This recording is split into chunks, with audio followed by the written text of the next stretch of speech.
There is new information about the deadly high school shooting in California that has shed light on an issue that is plaguing law enforcement officials all across the country. The Los Angeles County Sheriff says the teen gunman used what is called a ghost gun in the attack that killed 2 students. Jennifer Bellamy explains why these kinds of guns are a major concern for law enforcement right now.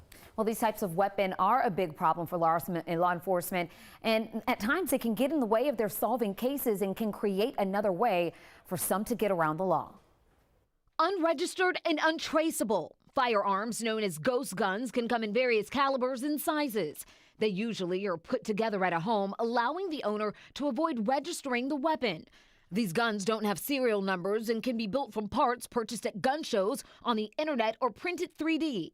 People can even find video instructions on how to assemble the weapons online. The U.S. Bureau of Alcohol, Tobacco, Firearms, and Explosives, or ATF, refers to the weapons as self-made or unserialized firearms. The term ghost gun doesn't appear in any federal statutes, and according to the ATF, federal law doesn't require people who make firearms for personal use to mark them with a serial number or any other identifier. The trouble is that without registration or serial numbers, the weapons become more difficult to trace, which makes it harder for law enforcement to solve cases involving the guns. The Giffords Law Center, an advocacy group created after the shooting of Congresswoman Gabby Giffords, has raised several concerns about ghost guns, saying they can go undetected by metal detectors, they allow people to bypass background checks, and they offer those legally prohibited from owning firearms a way to create and possess them without consequences.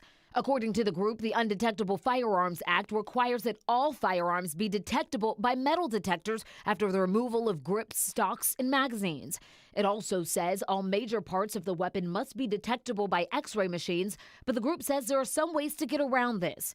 They also report that only California and New Jersey have passed what they call comprehensive laws to address undetectable and untraceable guns.